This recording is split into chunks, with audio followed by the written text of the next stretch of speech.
नमस्कार स्टूडेंट्स। आज जब हम अपने सिलेबसेस कंप्लीट कर चुके हैं, आज हमारे लिए इम्पोर्टेंट है दो बातें जिस पर आज के सेशन में एक अलग तरह की चर्चा हम करेंगे।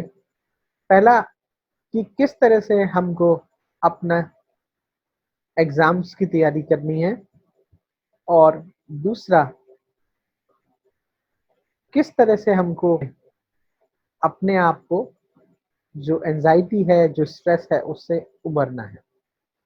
तो एग्ज़ाम्स की तैयारियों को लेकर आप सब लोग अपने-अपने तरह से ढंग से तैयारी कर रहे होंगे। एक सब्जेक्ट टीचर के तौर पर आज हम बिल्कुल बात नहीं करेंगे। आज हम बात करेंगे एक मेंटर के तौर पर, यानी मैं आपको बताने की कोशिश करूँगा कि किस तरह से आप अपनी मेंटल प्रिपरेशन एग्ज़ाम की कैसे कर सकते हैं, और किस तरह से आप अपने आप को जो एंग्ज़ायटी है एग्ज़ाम के नाम पर, उससे अपने आप को बचा सकते हैं। मित्रों, बहुत आसान होता है शब्द जिसका नाम इम्तिहान है। ये शायद कोई साहित्य की किताब नहीं है जिसको पढ़ने के बाद हमें आनंद की अनुभूति हो। निश्चित तौर पर आनंद की अनुभूति एक स्टेट ऑफ माइंड है, लेकिन ये उन्हीं को मिलता है जो एग्ज़ाम में विषय की अच्छी तैयारी रखते हैं। हमारे इस संदर्भ में मैं आपको एक बात क्लियर करूँ कि हम ये बात नहीं करने वाले कि एग्ज़ाम की तैयारी के लिए आपको क्या कुछ करना है। वो एक सब्जेक्ट टीचर आपको बेहतर बता सकता है, और एज़ अ सब्जेक्ट टीचर हमने ये चर्चा की है। लेकिन मैं उन कॉमन बातों पर बात करूँगा जो हमारी एग्ज़ाम की तैयारी या सब्जेक्ट की तैयारी के लिए हमको 2 तरह से तैयार करता है। एक तो एग्ज़ाम के तनाव से कैसे बचना है उसके लिए तैयारी, और एग्ज़ाम को लेकर तैयारी कैसे करनी है। तो हम पहली बात करते हैं एग्ज़ाम को लेकर हमारी मेंटल तैयारी क्या होनी चाहिए। सबसे पहले तो एग्ज़ाम का मतलब एग्ज़ाम है, इम्तिहान है, और कोई भी इम्तिहान हमेशा आसान नहीं होता।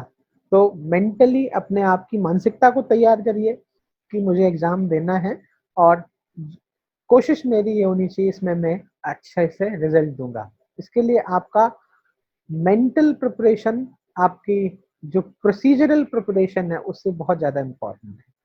कभी भी आपको ये नहीं सोचना है कि शायद रिज़ल्ट अच्छे नहीं होंगे या बहुत अच्छी मेरी प्रिपरेशन नहीं है, व्हाटएवर इट इज़, आपको ये सोचना है exams are there and I am going to prepare for them.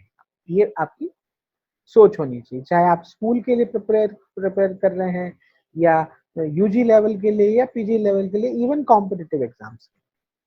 दूसरी इम्पोर्टेंट बात है, एग्ज़ाम की तैयारी करते समय आपको अपने आप को शेड्यूलिंग पूरी तरह से करना है। शेड्यूलिंग करने का मतलब आपका खाने का समय, आपका सोने का समय, और आपका पढ़ने का समय निश्चित होना चाहिए। अगर समय बहुत ज़्यादा निश्चित भी नहीं है तो व्यवस्थित तो ज़रूर होना चाहिए, क्योंकि अस्त-व्यस्त रहकर आप बहुत अच्छी तैयारी नहीं कर सकते। तो व्यवस्थित रहकर आप जो कुछ कर सकते हैं वो बहुत अच्छे रिज़ल्ट्स देगा।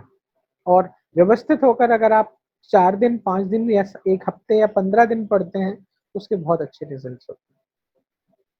व्यवस्थित रखने के लिए अपने आप को क्या करें, बहुत आसान, कहने में ये बातें आसान है, लेकिन अगर आप इन्हें प्रैक्टिस करें, थोड़ा मुश्किल लगता है, फिर ये चीज़ें हम एज़ अ बॉडी हम अडॉप्ट करते हैं। जैसे हमारे को कुछ चीज़ें नहीं करनी चाहिए एग्ज़ाम की प्रिपरेशन के दौरान, जैसे थोड़ा-सा सोशल मीडिया से डिटैचमेंट रखें। एक बात बहुत इम्पोर्टेंट है, हम उन चीज़ों को जो हमारे सब्जेक्ट मैटर या प्रिपरेशन में एक जगह रखें, सभी चीज़ों को, चाहे वो सॉफ्ट कॉपी मोड हो या हार्ड कॉपी मोड हो। एक आपका आपका डेस्क हो, वहाँ पर आप प्रॉपर तरीके से सेटअप करें, बैठें। तीसरी बात इसमें बहुत इम्पोर्टेंट है, आपको आप जब इनपुट जो चीज़ का ले रहे हैं उसका प्रॉपर डाइजेशन भी होना चाहिए। जस्ट नॉट लाइक दैट कि आप बस पढ़े जा रहे हैं, पढ़े जा रहे हैं, ये ठीक नहीं है। इसके लिए सबसे इम्पोर्टेंट है जब आप पढ़ रहे हैं, लगातार पढ़ रहे हैं, तो उनके बीच में ब्रेक्स लीजिए। जब आप ब्रेक्स की बात करते हो तो ये कुछ अच्छे ब्रेक्स हो सकते हैं। इन ब्रेक्स के बीच में जैसे मैंने अगर 1.5 घंटा पढ़ा है या 2 घंटा पढ़ा है, तो मैं उसके बाद आधा घंटा ब्रेक ले सकता हूँ। और ये ब्रेक्स हो सकते हैं कि हम मदर अपने पेरेंट्स से बात करें, अपने फ्रेंड सर्कल में बात कर लें, फ़ोन से बात कर लें, टेलीविज़न पर न्यूज़ चैनल देख लें, छत पर 2 राउंड लगा कर आएँ, कुछ खा पी लें, चाय का ब्रेक हो सकता है, या हम अपनी फेस को धो लें, आँखों पर पानी डालें। और ये भी हो सकता है कि हम कुछ लाइटर मोड में रहें, ये बहुत ज़रूरी है। उसके बाद जब हम वापस से स्टडी के लिए आएँगे, तो हमको फिर से उसको एक प्रोपोर्शन में लेना है। स्टडी के साथ रेस्ट भी बहुत इम्पोर्टेंट है, बिकॉज़ जो भी आप इनपुट ले रहे हैं पढ़ने का, उसके लिए रेस्ट बहुत ज़रूरी है। तो आई विल सबमिट, मेरा सबमिशन है कि आपकी 6 से 8 घंटे की नींद ज़रूर पूरी होनी चाहिए। ज़्यादातर स्टूडेंट्स अगर लेट नाइट तक पढ़ने के आदी हैं, तो मुझे पर्टिकुलरली ये चीज़ मैं इसको सजेस्ट नहीं करूँगा, लेकिन आपका अपना वर्ज़न हो सकता है। बेटर यू सभी लोग बेटर है 11-12 के आसपास तक सो जाएँ और सुबह 6-7 के आसपास तक अपना दिन फिर से शुरू कर सकते हैं। टेक अ स्मॉल एक्सरसाइज़, खाने का समय तय करके रखें और छोटे-छोटे ब्रेक्स के साथ आप जो कुछ भी सीख रहे हैं, उसको एक जगह नोटिफ़ाई करें। ये आपको कॉन्फिडेंस बढ़ाएगा और ये आपको हेल्प करेगा लॉन्ग टर्म्स में। जो चीज़ें बहुत डिफ़िकल्ट हैं, इसके बारे में एक मैं और सेशन पर बात करूँगा। डिफ़िकल्ट चीज़ों को और सरल चीज़ों को कैसे सेलेक्ट करें, वो चूँकि आज का सेशन का पार्ट हो सकता है, लेकिन वो लेंथी हो जाएगा, तो हम इस पर एक सेपरेट सेशन के थ्रू बात करेंगे। आज हम ये बात करेंगे कि हमने जो ये बात करी है, इसको हमको स्ट्रक्चर्ड करना है। 1 दिन कर लिया, फिर 3 दिन नहीं किया, इसका कोई फ़ायदा नहीं है। बी वेरी स्पेसिफिक, बहुत लगातार ये चीज़ें आपको करनी पड़ेंगी और मैं तो कहता हूँ इसको अपने आदत बना लीजिए एग्ज़ाम के लिए। दूसरी बात जो हम वीडियो में जो दूसरे पार्ट पर अब हम आते हैं, दैट इज़ जो है एग्ज़ाम का स्ट्रेस हम कैसे खत्म करें।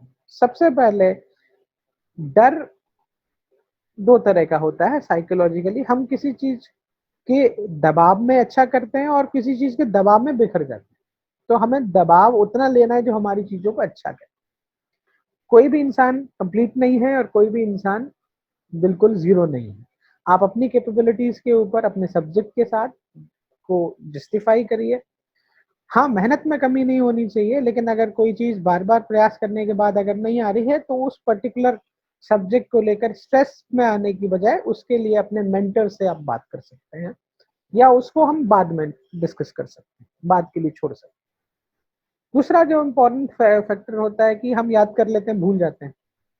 ये इसलिए होता है कि हम अपने आप के ऊपर बर्डन बहुत लेते हैं। तो ईज़ी ईज़ी गोइंग हमने पढ़ना है और पढ़ने के लिए मेरा ख़्याल, आप शायद ज़्यादातर लोगों को ये बुरा लग सकता है। हम पढ़ने के लिए क्वालिटी टाइम कितना दे रहे हैं, ये बहुत इम्पोर्टेंट है।